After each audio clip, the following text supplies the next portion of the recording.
Millions of years ago, giant reptiles ruled a sweltering, humid, and just impossibly vast jungle of a planet. And today, well, you can keep a tiny, leafy green descendant of those ancient beasts right in your living room. But here's the thing. Trapping a fragment of the wild inside a glass box comes with a terrifying, and I mean terrifying responsibility that most people just don't see coming. Okay, let's just dive right into this, because this quote, it gets to the absolute heart of the problem.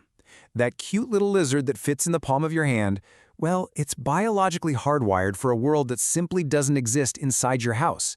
And the consequences of ignoring that programming? They're not just bad, they're catastrophic. So the best way to think about a green iguana is like this. It's a solar-powered jungle machine. It's an organism that has been perfectly engineered over millions of years for a very, very specific set of environmental instructions. So what happens when you take away its fuel? The intense heat and the invisible radiation of a tropical sun. Well, that biological engine doesn't just slow down, it violently breaks down. And this right here, this is the awful result: metabolic bone disease. It is probably one of the most common killers of iguanas in captivity. See, without the right kind of light, they just can't process calcium. I want you to imagine being locked in a dark room where your own skeleton starts to slowly melt into rubber. Their jaws go soft, their legs twist. It's slow, it's painful, and it's an entirely preventable failure of their internal machinery. Now, what's so wild about this slide is just how huge the gap is. I mean, look at this. We're talking about a creature that is built for 115-degree basking spots, and air so thick with moisture you could practically drink it. Now, compare that to a typical living room. It's like trying to run a Formula One race car on tap water. This mismatch, this is the entire problem right here. All right, so how do we fix this? Well, we have to become architects of an artificial world. This isn't just about, buying a tank and a lamp. It's about meticulously, painstakingly reconstructing a slice of the rainforest. It's about playing God on a very small scale just to keep one tiny dinosaur alive and thriving. And this slide, this lays out our roadmap perfectly. To build this little micro-world, we need to focus on three fundamental things, three absolutely non-negotiable pillars for a healthy habitat: space, sun, and steam. So let's break down exactly what each of those really means. So we're going to start with the one that really shocks people the most: space. Iguanas are arboreal, right? They live in trees. So how much room does a full-grown 5 or 6 foot tree-dwelling animal actually need? And there it is. 6 feet long by 4 feet wide by 6 feet tall. And that's the minimum. We're not talking about a fish tank here, folks. We are talking about a piece of furniture the size of a walk-in closet. An iguana that can't climb high up is going to suffer from chronic stress. So the real kicker here is that vertical space is even more important than the floor space.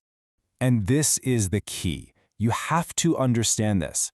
These massive size requirements, they aren't a matter of opinion. This isn't some suggestion for, deluxe care.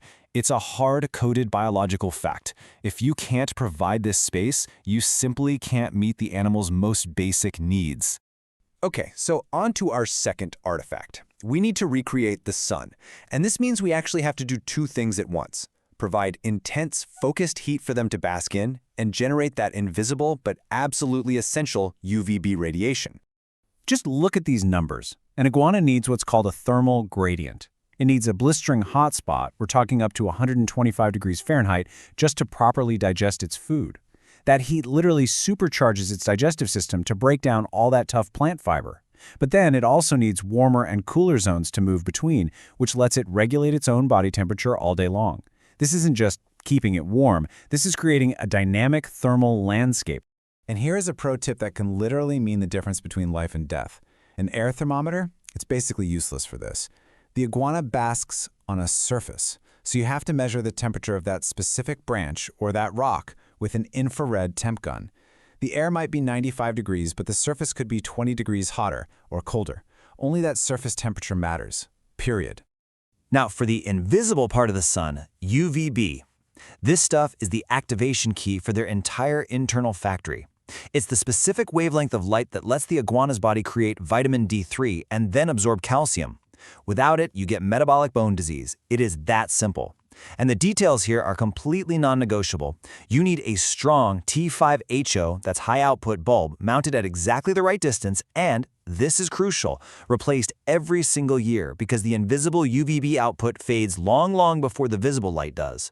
So we have our space, and we've stolen the sun's power. The final artifact we need to create is steam. We have to actually manage the air itself and recreate the high humidity of the rainforest canopy that their bodies are designed to breathe. What we're aiming for is a constant 65 to 80% humidity. Now, for an enclosure the size of a closet, just hand spraying once a day is not going to cut it. That high humidity is critical for their respiratory health and for proper shedding. It actually prevents their skin from fusing to their toes like some kind of biological superglue. To keep that level where it needs to be, you really need an automated misting system. So after all of that technical detail, you have to stop and ask yourself, why? I mean, why go to all this trouble? The universe is a cold, mostly chaotic place. Why would you bend the laws of physics inside your own living room for just one animal? And this really gets to the heart of it all. By meticulously building a perfect microworld, you are, in a small way, fighting back against all that chaos. It's a beautiful, kind of absurd gesture of empathy. And your reward? It's a unique connection with this intelligent, ancient creature that understands, on some level, that you are the provider of its entire world. But let's bring this all back down to earth for a second. This profound relationship requires a truly profound commitment. We're talking daily chores, a setup cost that can easily run into the thousands of dollars, a noticeable bump in your electricity bill, the very real potential for a large, powerful animal to become aggressive, and a lifespan that can rival a dog or a cat. This is a 20-year partnership. So it really all comes down to this one question. Knowing the cost, the effort, and the science, does the idea of building this perfect, self-contained world not just seem possible, but necessary? Are you truly ready for that challenge?